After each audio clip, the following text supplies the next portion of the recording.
This one promises to be interesting. The witness can't be shown on camera, so we're going to get the audio. And would you please state your name? Kelly Richardson, All right. What city do you live in, Miss Richardson? Nashville. Okay. And in what area, general area of town in Nashville do you live? Ms. Richardson, can I get you to scoot up a little bit closer to that microphone and speak up a little bit? Yes, Your Honor. Are you familiar with the defendant Richard Merritt? Yes, ma'am. How did you meet him? I met him on an online dating app. You can hear the tremor in her voice. She's scared. She doesn't want to be here. Approximately when was that? In July of 2019. And how did he introduce himself to you? What name did he tell you was his name? McMalvo. Okay. Can you spell that for the jury, please? MICKMALV.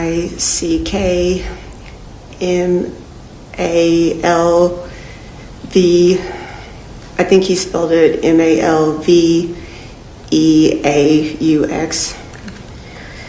Where did he tell you he was from?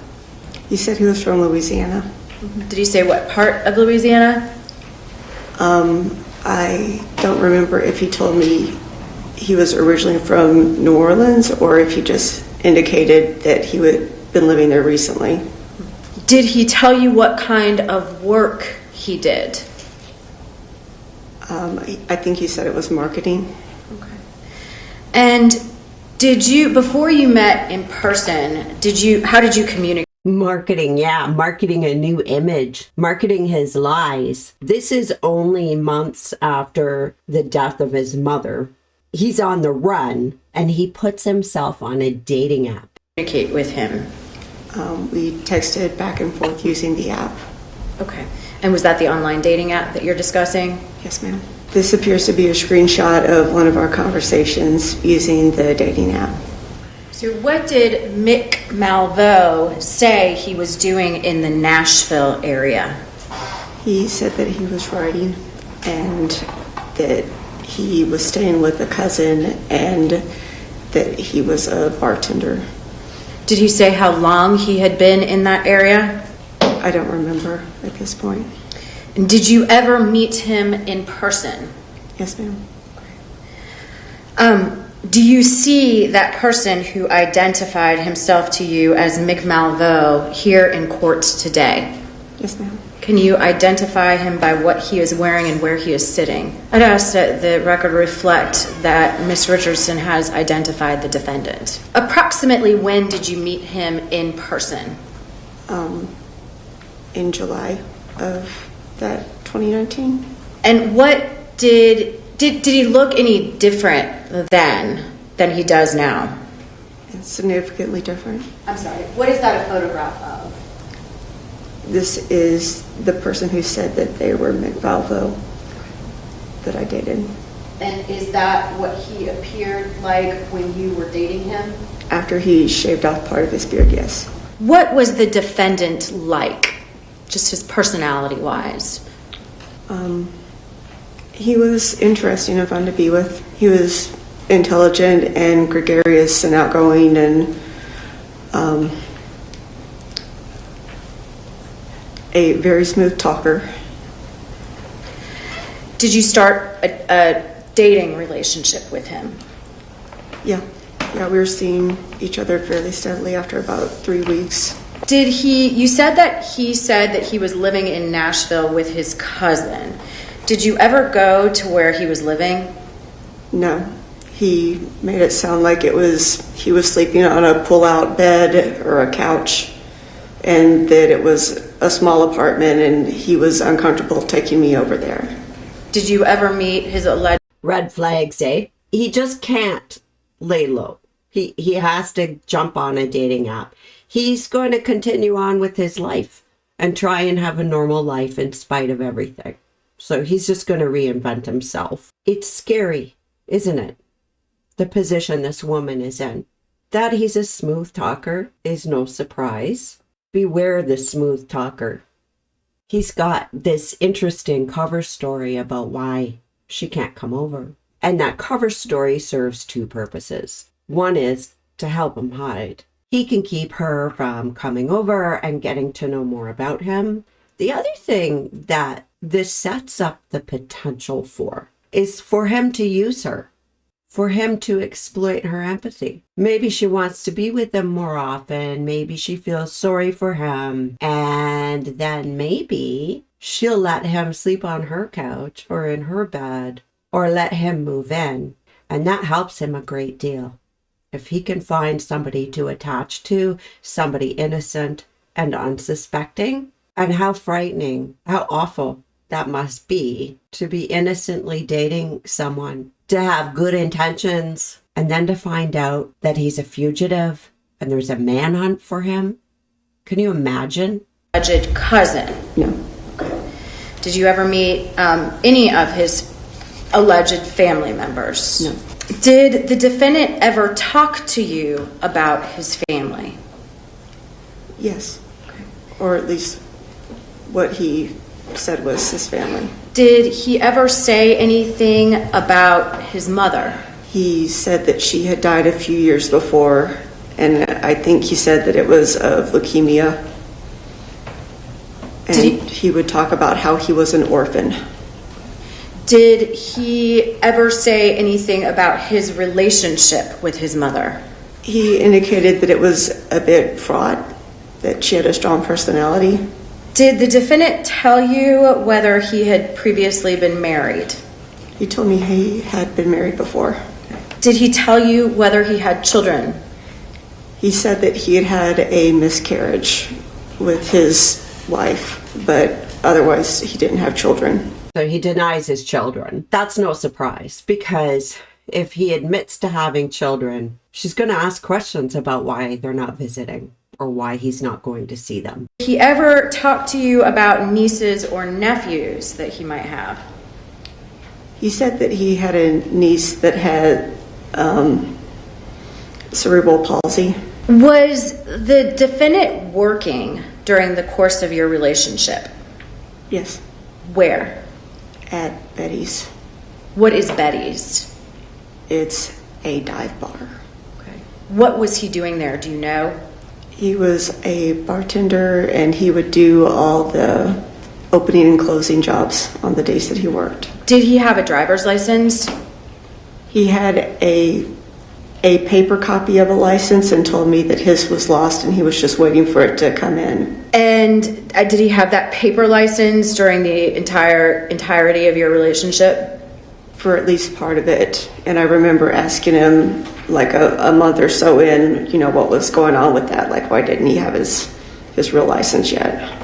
Okay. And what did he say?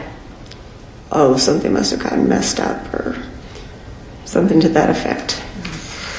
What did the defendant... He probably doesn't like that she asks questions. He has a history of forgery. That was part of his previous crimes. drive?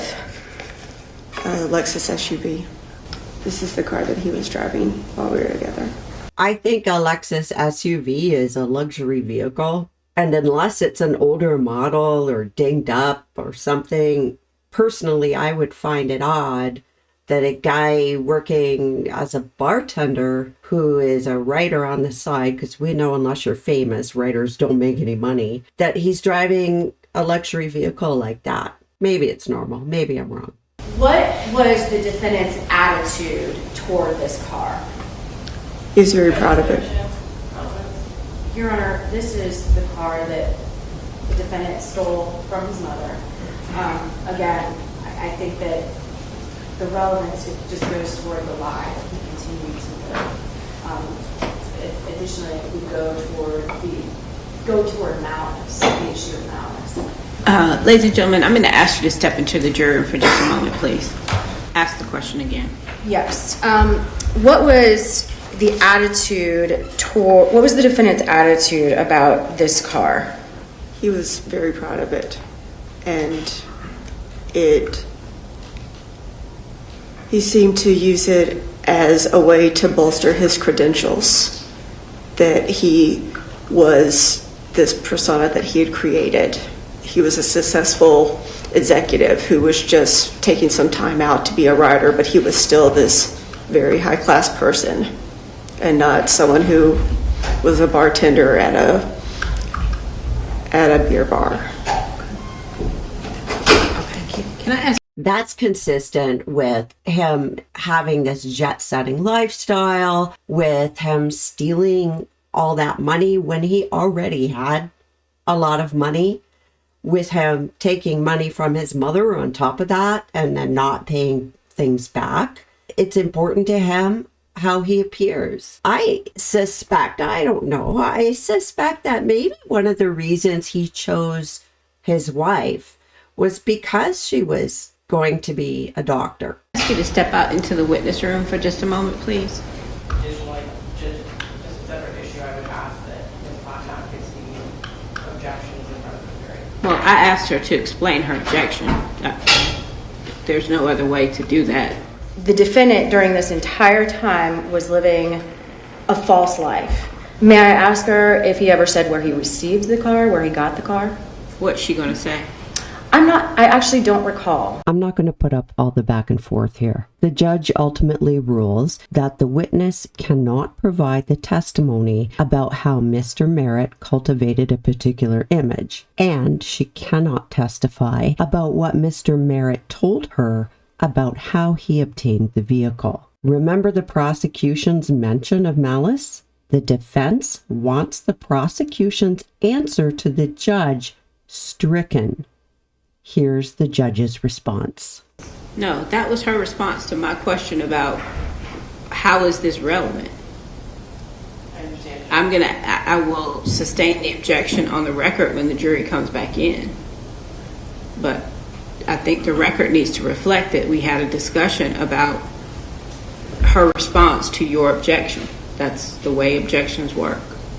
The defense is very aware and very tuned into what jurors might extrapolate from something. They've done it with earlier testimony and earlier cross-examination where they didn't actually have anything new or different to present, where they knew that they weren't going to get the answers that they wanted, that would have been ideal, let's put it that way. But within the question, there's an insinuation, a suggestion, a planting of a seed that isn't explicitly said. But they know that even if they don't get the responses they want, those seeds have gone into jurors' minds. Those insinuations have gone into the jurors' minds. The public has to count on the jury to disregard things that really are irrelevant or to not get distracted from the central facts, the evidence that proves or disproves the guilt of this man. And looking over here where there's nothing there serves the purpose of having jurors not look over here. There is a tactic there. And did the fact that he was staying at your house cause any issues between the two of you? It did shortly before the marshals picked him up. And what was the issue? He was there all the time. It was getting to the point where it wasn't just, a night here and there or a few nights during the week. He was there all the time. And I wasn't ready for that in our relationship, and he wasn't paying rent, and we hadn't talked about moving in together there. Aside from him using her to try to hide, they hadn't been dating for very long. So he's done a couple of things here, and I think these things are important to mention, not just for the sake of this trial and who this guy is, but for the sake of highlighting some red flags and things that people should be concerned about if they see. And one of those things is having somebody violate boundaries and not back off, assume that they're moving in, assume that you're okay with things when you've never discussed. Sometimes that happens. People think a thing will be okay and it's not. And you say so, and normal, healthy people will say, oh my goodness, I'm so sorry. And they will back right off and work to not do that again. But him pushing those boundaries is not an honest mistake. And there are people like that. They test your compliance. And it can be as small as a potential mugger asking you for a light on the street to see if you're compliant, and go as far as moving in with you. All of a sudden they're at your house and they're just staying. And how hard do you push back? Or little bits of control, like coming over to your house and telling you, you're in your kitchen and they're telling you how you ought to cook your meal or how you ought to set your table. So there's the violation of boundaries. And then there's another thing, and that is a rush to commitment. There is a very specific progression in IPV cases that end in homicide. And one of the things that happens in the very beginning is that push for commitment. If somebody pushes you for commitment too fast, or pushes instead of having it develop, discussing it, that's a red flag. You may be dealing with somebody who's emotionally unstable. You may be dealing with somebody who is a predator. With certain types of predators, once you commit, and to them, commitment might mean a dating relationship. It might be moving in. It might be marriage. But once you commit, there's no going back. They won't accept you going back or backing off. Once you commit, you're stuck. And with this man who is lying, he's leading a double life, has no problem breaking the law, has no problem exploiting people, no problem hurting the people he loves the most. Once somebody moves in with him or he moves in with them, that person's trapped. He then has control over that environment and that person. And with all the pressure he's under, and we know already how he responds to thinking he's going to go to jail. If she'd figured out who he was, what would he have done? This woman was in a highly dangerous situation and had no idea. On August 31st, 2019, Georgia played Vanderbilt in Nashville. Do you recall that weekend? Yes, ma'am. Ladies and gentlemen, you're going to get your steps in this afternoon. May I ask you to go back to the jury room? Okay. Can I ask you to step into the witness room again? To the jury. You can make the argument. You can make argument, reasonable inferences from the evidence is certainly allowable as far as argument goes, but she can make reasonable inference from the evidence and make argument. But if the evidence isn't admitted, it makes that pretty tough. No, and the issue was that he was acting very peculiarly that weekend. you have an objection to her asking, when did the relationship end? So here's the thing though, Ms. Wolf-Gruber. It's clear that at some point he was arrested. And Have you seen or heard from the defendant, or seen or spoken with the defendant since? He's sent me postcards and tried to call me. Okay. I have nothing further. cross. Wow. Could you imagine totally deceiving somebody and using them, and when it's all found out, he still tries to call and send postcards? And you would work and go to school mostly during the day? I would work during the day and into the evening. And his hours were at night, Yes. right? And sometimes he would come home very early morning hours in the morning, 3:30 or 4 o'clock in the morning. Yes. And did you give him a key so that he didn't have to wake you? Yes. The prosecution has elicited that Mr. Merritt was pretty much violating boundaries. Instead of staying a night or two, he just kind of plunked himself at this woman's house. The defense is trying to sort of redeem him by saying, you gave him a key. You know what? It doesn't matter that she gave him a key in the sense that he took advantage of it. Being nice to somebody is not handing them a license to take further liberties. But the defense is doing this subtly. Or aggressive towards you, right?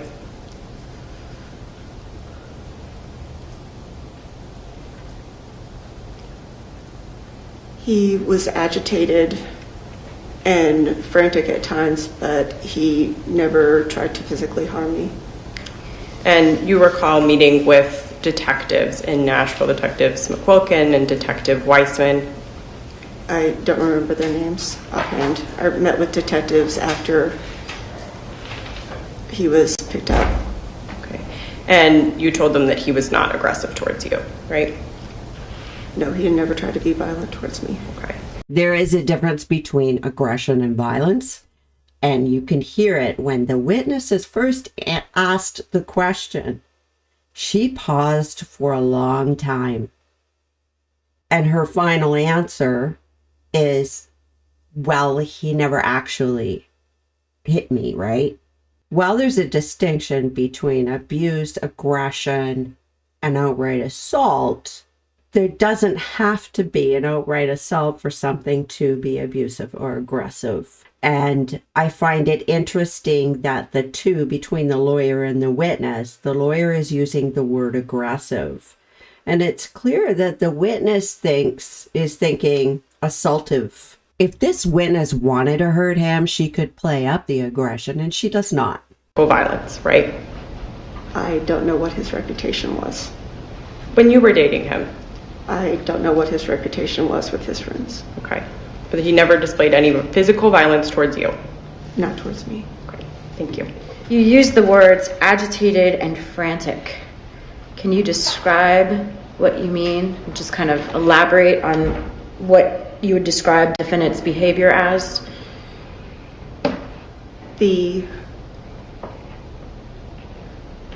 I think it was the weekend before he was arrested, and when I told him that he needed to find a place to live, at first I told him to go back to his cousin's, and he said that he couldn't go back to his cousin's, and that I told him I needed more space, and he became upset and was pacing and... Very dangerous time. He's losing control over her and the situation, and he does not like it. In addition, he's at further risk of getting caught. He was pacing, not making eye contact, and would go and like hold his head in his hands and said he had no place to go and made excuses why he wasn't leaving. Did he ever raise his voice? Not on that occasion. He did get angry for some things. That is a game. Oh my gosh, I've got nowhere to go. She's supposed to feel guilty. She's supposed to feel bad for him and comply with what he wants out of guilt. So what you're hearing about is manipulation. Find a place to live. At first I told him to go back to his cousin's, and he said that he couldn't go back to his cousin's, and that I told him I needed more space, and he became upset and was pacing, and he was pacing, not making eye contact, and would go and like hold his head in his hands and said he had no place to go and made excuses why he wasn't leaving. Did he ever raise his voice? Not on that occasion. He did get angry for some things that happened at work before, but not on that specific occasion. Okay. And what was he like when he got angry? There wasn't anything notable about it. It was just anger that, someone at work had not treated him the way he thought he should be treated, and just, mouthing off about it. He has a sense of entitlement, and I mean beyond physical things. He does think he's better than other people. And he does expect that he ought to be treated in a certain manner.